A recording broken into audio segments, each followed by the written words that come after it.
Hi friends, welcome to my channel. నేతి బొబ్బట్లు చూసారా ఎంత పర్ఫెక్ట్గా వచ్చాయో. మేమైతే వీటిని భక్షాలని పిలుస్తాము. ఎస్పెషల్లీ మనకు ఉగాది అనగానే మొదటగా గుర్తుకొచ్చేవి బొబ్బట్లే కదా. అసలు బొబ్బట్లు ఇష్టపడిన వాళ్ళు ఎవరైనా ఉంటారా? నాకైతే చాలా ఇష్టము.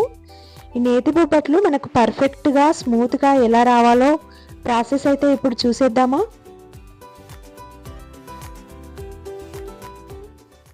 ముందుగా కుక్కర్ తీసుకొని నేను అందులో 2 గ్లాసుల శనగపప్పు తీసుకుంటున్నాను. దాన్ని శుభ్రంగా కడుక్కొని అందులో 2 గ్లాసుల నీళ్ళు యాడ్ చేసుకొని మూత పెట్టేసుకోవాలి.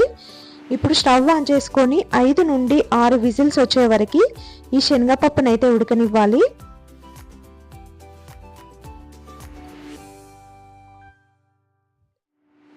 చూడండి, పప్పు అయితే ఉడికిపోయింది. ఇప్పుడు స్టవ్ ఆఫ్ చేసుకుందాము. మూత తీసి చూసినట్లయితే చూడండి, పప్పు ఉడికిపోయింది. ఇప్పుడు ఈ పప్పుని వేరొక బౌల్లోకి తీసుకొని వాటర్ అన్నీ వంపేసుకోవాలి. ఇప్పుడు దీన్ని పట్టుకొని చూసినట్లయితే చూడండి, సాఫ్ట్గా అయిపోయింది. ఈ వాటర్తో మనం రసం కూడా చేసుకోవచ్చు. ఇప్పుడు వేరొక బౌల్ తీసుకొని స్టవ్ ఆన్ చేసుకొని అందులో ఈ పప్పును ఉడికించిన పప్పును వేసుకొని పప్పు గుత్తితో మెత్తగా స్మాష్ చేసుకోవాలి. మీకు మరీ మెత్తగా కావాలనుకుంటే మాత్రం మీరు మిక్సీలో గ్రైండ్ చేసుకోండి. నాకు మెత్తగా ఇష్టం ఉండదు, అందుకనే నేను ఇలా పప్పు గుత్తితో స్మాష్ చేసుకుంటున్నాను. ఇప్పుడు ఇందులో 1 కప్పు బెల్లము, 1 కప్పు షుగర్ యాడ్ చేసుకోవాలి. మీకు షుగర్ వద్దనుకుంటే మాత్రం 2 కప్పుల బెల్లాన్ని యాడ్ చేసుకోండి. ఇప్పుడు ఇలా కలుపుతూ ఉండాలి. సిమ్లో పెట్టి కలుపుతున్నట్లయితే మనకు అడగంటకుండా ఉంటుంది. ఇలా తయారు చేసుకున్న పప్పు మిశ్రమం మనం 1 మంత్ వరకు అయినా కూడా ఫ్రిడ్జ్లో స్టోర్ చేసుకోవచ్చు.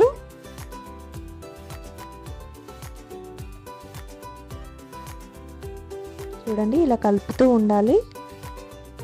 ఈ స్టేజ్లోనే మనం స్టవ్ ఆఫ్ చేసుకోవాలి. మనకు మిశ్రమం అనేది రెడీ అయిపోయింది. ఇది కాసేపు చల్లారనివ్వాలి.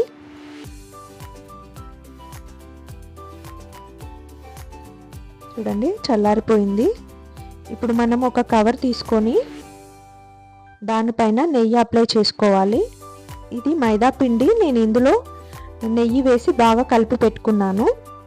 ఒక 2 గంటలైన పిండిని కలిపి పక్కన పెట్టుకోవాలి. అలాగైతే మనకు పిండి సాఫ్ట్గా ఉంటుంది. ఇప్పుడు మనము తయారు చేసుకున్న ఈ పప్పు మిశ్రమం ఇందులో పెట్టుకొని రౌండ్గా చేసుకోవాలి.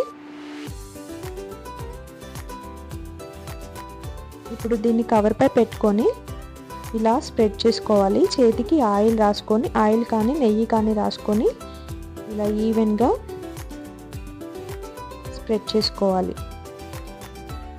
ఇప్పుడు మనం స్టవ్ పైన ఒక పెనం పెట్టుకొని నెయ్యి అప్లై చేసుకొని దానిపైన వేసుకొని కాల్చుకోవాలి.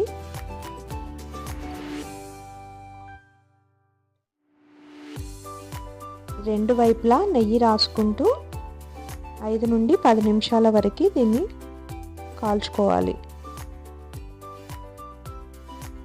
మనకి బొబ్బట్లు టేస్టీగా రావాలంటే మెయిన్ మనకు నెయ్యితోనే బొబ్బట్లు అనేది టేస్ట్ బాగుంటుంది.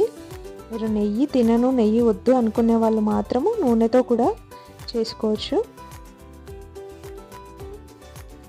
ఈ విధంగానే మిగతా బొబ్బట్లు కూడా తయారు చేసుకుందాము.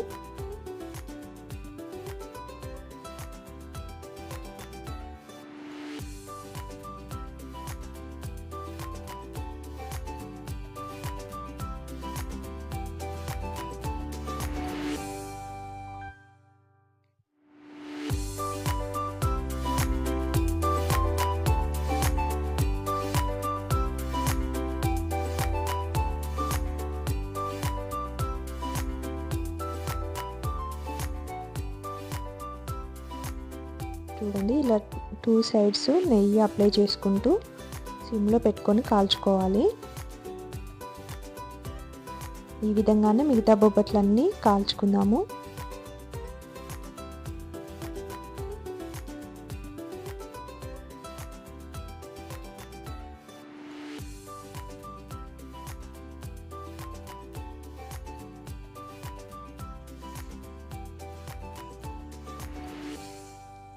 వీడియో నచ్చినట్లయితే లైక్ చేయండి. Thank you for watching this video. Subscribe చేసుకోవడం మాత్రం మర్చిపోకండి.